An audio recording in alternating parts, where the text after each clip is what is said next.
belakang Perang Solferino berawal dari Perang Kemerdekaan Italia. Pada saat itu, semangat nasionalisme untuk menyatukan beberapa wilayah kota di Italia semakin kuat. Nah, gerakan ini dinamakan Risorgimento.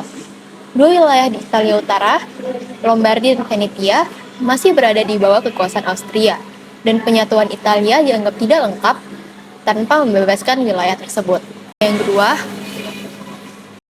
Pertempuran Magenta pada tahun 1859 menjadi pemicu konflik besar yang melibatkan pasukan Prancis dan Sardinia melawan Austria.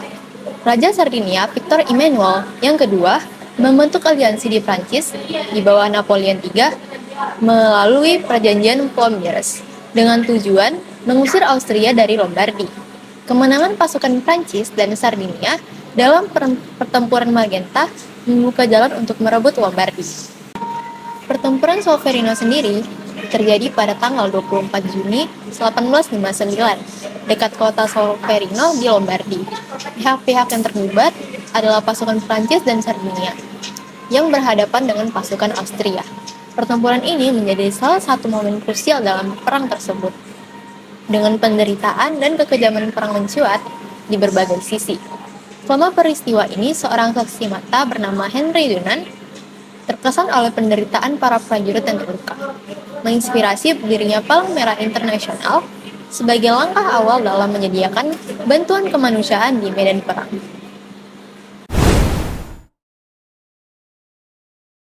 Kekejaman di medan perang Solferino ini mengandung atau meliputi mereka itu saling membantai mayat berdarah, mereka kawin dengan gagang senapan yang bisa kita pikirkan bahwa itu adalah hal yang tidak etis, lalu mereka mematahkan tengkorak, mereka menggunakan pedang atau bayonet, itu adalah perjuangan tanpa persimpangan, membunuh, pertempuran binatang buas, marah, dan mabuk darah, bahkan orang yang terluka mempertahankan diri mereka sampai yang terakhir.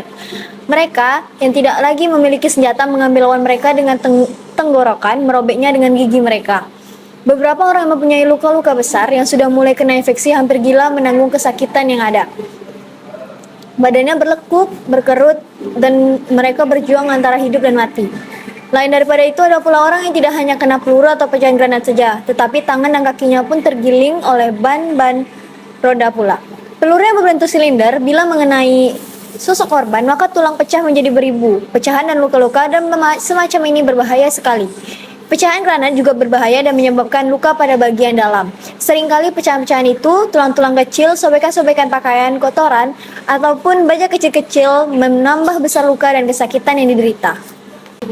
Karena banyaknya korban dalam medan perang Solferino dan kurangnya tenaga ahli kesehatan dalam perang tersebut, banyaknya korban-korban yang tidak ditangani secara cepat, dan hal ini menimbulkan banyak kejadian yang lebih pula, baik dalam segi infeksi yang dimana luka-luka para korban tersebut secara terbuka dihinggapi lalat dan hingga akhirnya berbelatung, dan juga banyak hal lainnya yang mengakibatkan banyaknya ketakutan dari satu hingga satu orang lainnya yang menyebabkan kericuhan yang besar di sana karena kesakitan para korban-korban yang tidak ditangani tersebut. Dari perang tersebut, tidak hanya para tentara-tentara saja yang terkena dan menjadi korban dalam peperangan tersebut, para jenderal maupun kolonel petinggi dari suatu sekutu juga banyak terkena dampak dari peperangan tersebut, baik itu cedera maupun meninggal dunia.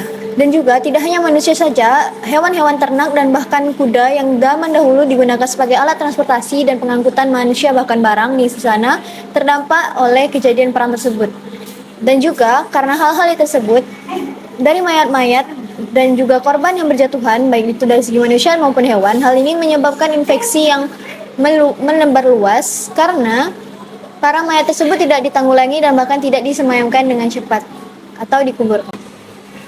Dan karena saking banyaknya korban yang berjatuhan, para pembersih mayat ataupun para pengubur mayat tersebut banyak mengalami kesalahpahaman dalam mengidentifikasi mayat tersebut sudah meninggal seutuhnya atau belum. Jadi banyak manusia atau korban yang masih hidup namun di batas masa ambang kritis, namun sudah tertanam atau dikuburkan. Hal ini mengakibatkan banyaknya kejadian-kejadian yang tidak diinginkan. Hari Palang Merah Internasional yang diperingati setiap tahunnya pada 8 Mei bertujuan untuk mengapresiasi, menginspirasi, dan mempromosikan aktivitas kemanusiaan yang dilakukan oleh Gerakan Palang Merah Internasional. Peringatan ini sekaligus penghormatan kepada pendiri Gerakan Palang Merah Internasional yaitu John Henry Dunant yang lahir pada 8 Mei 1828. Gerakan Palang Merah Internasional pertama kali berdiri pada 1863. Pendiriannya terinspirasi oleh gagasan John Henry Dunant pada bukunya yang berjudul Un Souvenir de Solferino atau A Memory of Solferino, yang bertutur tentang kekejaman perang di Solferino yang disaksikan pada 1859. Pada bulan Juni 1859, di Solferino, sebuah desa kecil di provinsi Lombardi Utara Italia, pertempuran sengit terjadi antara koalisi tentara Prancis dan Italia atau Aliansi Franco-Sardinia melawan pasukan Austria. Pertempuran ini adalah bagian dari Perang Kemerdekaan Italia. Dalam pertempuran tersebut, pasukan Prancis dipimpin oleh Napoleon III dan pasukan Italia oleh Victor Emmanuel II. Sedangkan di pihak lawan, pasukan Austria dipimpin oleh Kaisar Franz Joseph I. Pertempuran ini berlangsung lebih dari 12 jam, melibatkan kurang lebih 300 tentara dan dengan garis pertempuran yang panjangnya tidak kurang dari 24 km. Menjadikannya salah satu pertempuran terbesar di dunia pada abad ke-19. Dengan jumlah pasukan yang sangat besar, perang tersebut konsekuensinya sangat mengerikan. Ribuan korban berjatuhan dan mayat bergelimpangan di mana-mana. Sekitar 40.000 tentara tewas terbunuh dan puluhan ribu lainnya terluka, cacat permanen, dan menjadi tawanan. Di sisi lain, ribuan warga sipil kesulitan bertahan menghadapi situasi pasca perang. Pada saat yang sama, John Henry Dunant, seorang pengusaha berkebangsaan Swiss, melakukan perjalanan ke pertemuan bisnis dengan Kaisar Prancis Napoleon III. Di Castiglione, sebuah kota kecil tak jauh dari Solferino, Dunant melihat langsung banyak korban pertempuran Solferino yang tak berdaya akibat perawatan medis yang tidak memadai. Akibat pemadaan yang mengerikan itu, Dunant yang terketuk hatinya lantas melibatkan diri memberikan pertolongan.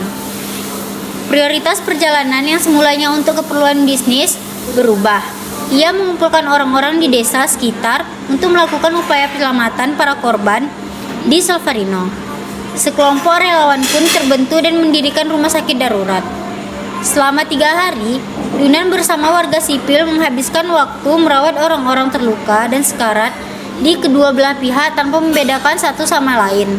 Semangat Siamo Tutti Fratelli atau mereka semua saudaraku menular dan mengunggah warga sipil yang menjadi relawan untuk melayani kawan maupun lawan. Sekian dari saya, terima kasih.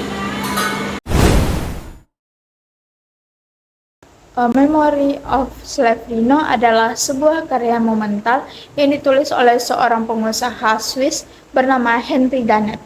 Karya ini melukiskan pengalaman pahit Dunant pada medan perang Solferino selama Perang Austria-Piedmont pada tahun 1859. Ketika Dunant tiba di Solferino, Italia, ia menyaksikan pemandangan mengerikan dari ribuan prajurit yang terluka dan meninggal tanpa perawatan yang memadai.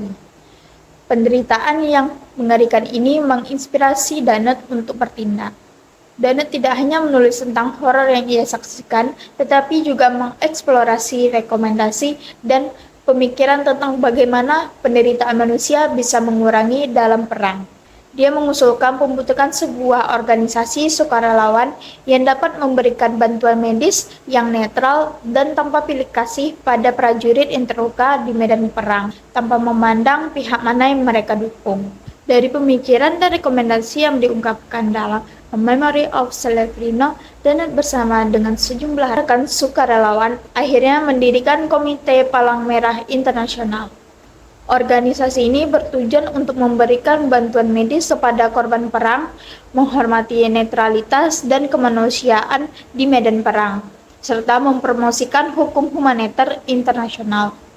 Karya Dunant ini memicu perhatian dunia terhadap perlunya perlindungan yang lebih besar terhadap korban perang dan menjadi dasar bagi pembentukan prinsip kemanusiaan universal yang terkenal, termasuk Konvensi Jenewa dan Konvensi Hukum Perang. A Memory of Solferino adalah salah satu karya yang paling berpengaruh dalam sejarah pengembangan hukum perang dan bantuan kemanusiaan.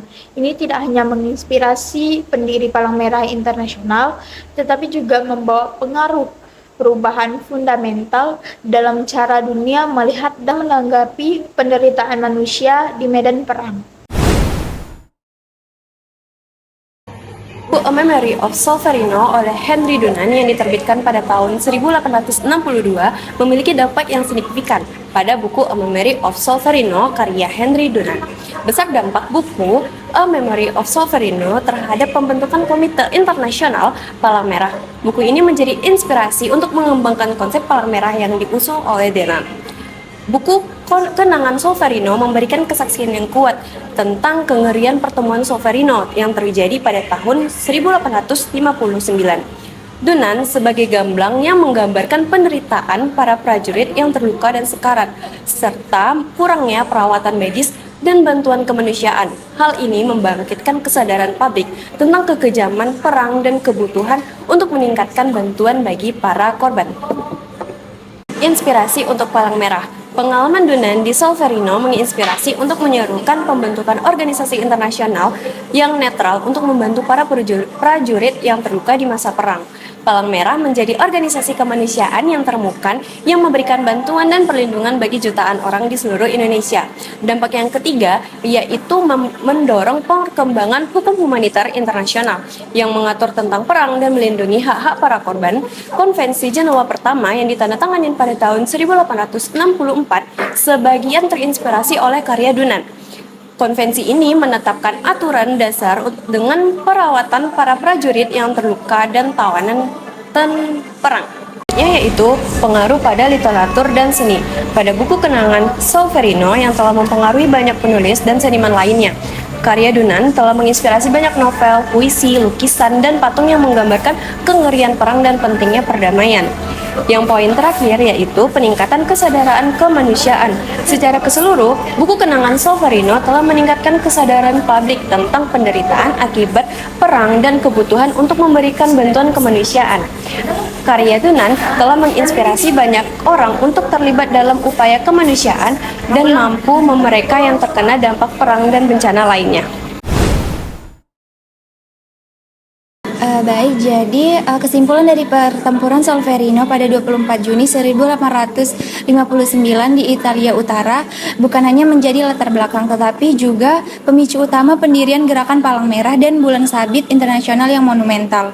Jadi visi dari gerakan ini adalah menciptakan sebuah organisasi kemanusiaan global yang dapat bersiap siaga bahkan di masa damai untuk memberikan bantuan dan perlindungan kepada para prajurit yang terluka atau terkena dampak konflik bersenjata di seluruh dunia.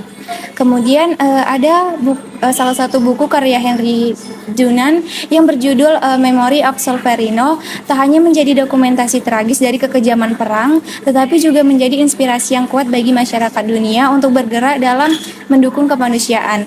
Jadi dari sinilah lahir dua gagasan penting yang membentuk landasan gerakan relawan Palang Merah, perlunya bantuan medis yang cepat dan efisien di medan perang, kemudian serta kebutuhan untuk mengorganisir relawan dan sumber daya kemanusiaan secara efektif. Jadi seiring berjalannya waktu, gerakan Palang Merah terus berkembang, membentuk lembaga-lembaga besar seperti International Committee of the Red Cross atau ICRC, kemudian ada International Federation of the Red Cross and Red Crescent atau IFRC, dan National Red Cross and Red Crescent Societies yang menjadi pilar-pilar dalam upaya kemanusiaan global. Sekian dari saya, terima kasih.